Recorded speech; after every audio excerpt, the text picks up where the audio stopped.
नमस्कार दोस्तों, जय श्री कृष्णा दोस्तों। तो आज के भगवत गीता के लेसन में हम लोग सबसे पहले समझेंगे ये वाला ये वाला जो है टॉपिक हम लोग समझेंगे। ओके, तो इस टॉपिक में भगवान श्री कृष्ण क्या कह रहे हैं। हे प्रिय अर्जुन, जो मानव जीवन में इस प्रकार वेदों द्वारा स्थापित यज्ञ चक्र का पालन नहीं करता वह निश्चय ही पापमय जीवन व्यतीत करता है। ऐसा व्यक्ति केवल इंद्रियों की तुष्टि के लिए व्यर्थ ही जीवित रहता है।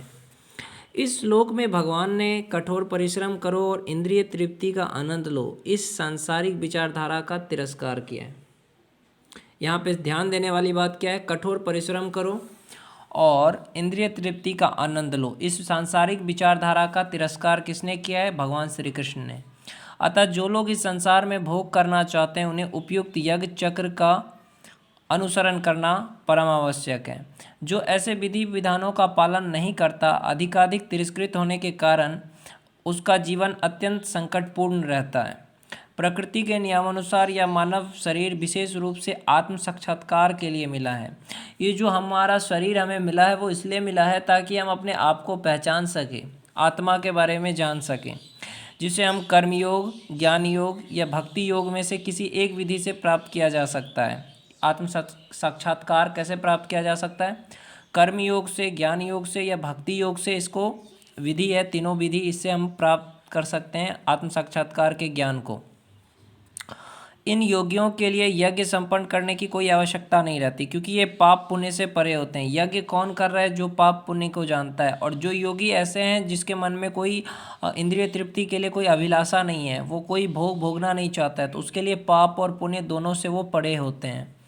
किंतु जो लोग इंद्रिय तृप्ति में जुटे हुए हैं उन्हें पूर्वोक्त यज्ञ चक्र के द्वारा शुद्धिकरण की आवश्यकता रहती है। जो लोग मतलब भोग विलास में रहते हैं तो उन लोगों को यज्ञ करने की आवश्यकता होती है ताकि वो शुद्ध हो सकें। कर्म के अनेक भेद होते हैं। जो लोग कृष्ण भावना भावित नहीं है वे निश्चय ही विषय परायण होते हैं। देखो, एक तो आप कृष्ण भावना भावित हो जाओ या आप विषय के प्रति आसक्त हो जाओ, दोनों में से एक काम आपको पकड़ लेगा। जैसे कि अगर कोई कृष्ण में इंटरेस्ट नहीं है, भगवान श्री कृष्ण के नाम का जाप नहीं कर रहा है, तो उसको विषय के प्रति जो है वो आकर्षण हो ही जाएगा।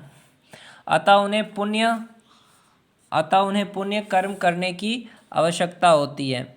यज्ञ पद्धति इस प्रकार सुनियोजित है कि विषयोन्मुख लोग विषयों के फल में फंसे बिना अपनी इच्छाओं की पूर्ति कर सकते हैं। संसार की संपन्नता हमारे प्रयासों पर नहीं अपितु परमेश्वर की पृष्ठभूमि योजना पर निर्भर है जिसे देवता संपादित करते हैं।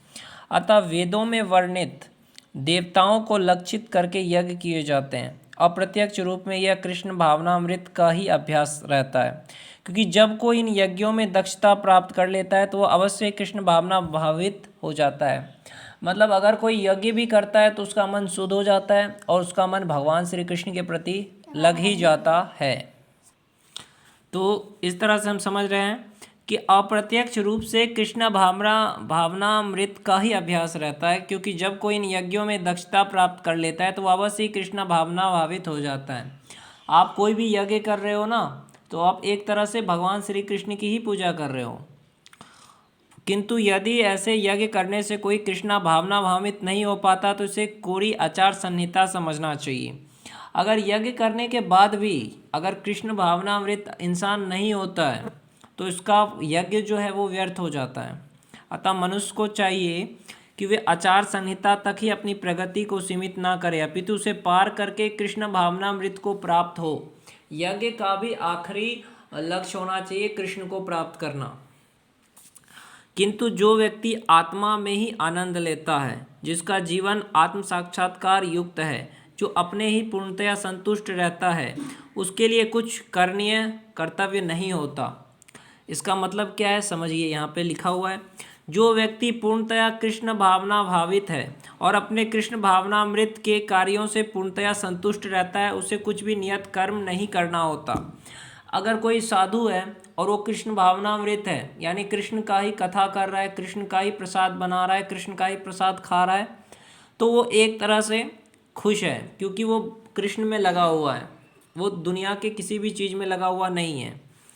तो कृष्ण भावना भावित होने के कारण उसके हृदय का सारा मैल तुरंत धुल जाता है। जब कोई कृष्ण का काम करता है, कृष्ण का भजन करता है, कृष्ण का नाम लेता है, कृष्ण में आसक्त रहता है ना, तो उसका मन का जितना विकार है, मैल है, सब दूर हो जाता है, जो हजारों हजारों यज्ञों को संपन्न करने पर ही संभव हो पाता है। इस प्रकार चेतना के शुद्ध होने से मनुष्य परमेश्वर के साथ अपने संबंध के प्रति पूर्णतया आश्वस्त हो जाता है। भागवत कृपा से उसका कार्य स्वयं प्रकाशित हो जाता है, अतः वैदिक आदेशों के प्रति उसका कर्तव्य निशेष हो जाता है। ऐसा कृष्ण भावना भावित व्यक्ति कभी भी भौतिक कार्यों में रुचि नहीं लेता और ना ही उसे सुरा सुंदरी तथा अन्य प्रलोभनों में कोई आनंद मिलता है। जब कोई कृष्ण के प्रति अट्रैक्ट हो जाता है, आसक्त हो जाता है भगवान श्री कृष्ण के प्रति, तो उसे कोई भी सुंदरी मिले, कोई भी लड़की मिले, कुछ भी मिल जाए, उसके प्रति उसका अट्रैक्शन नहीं होगा।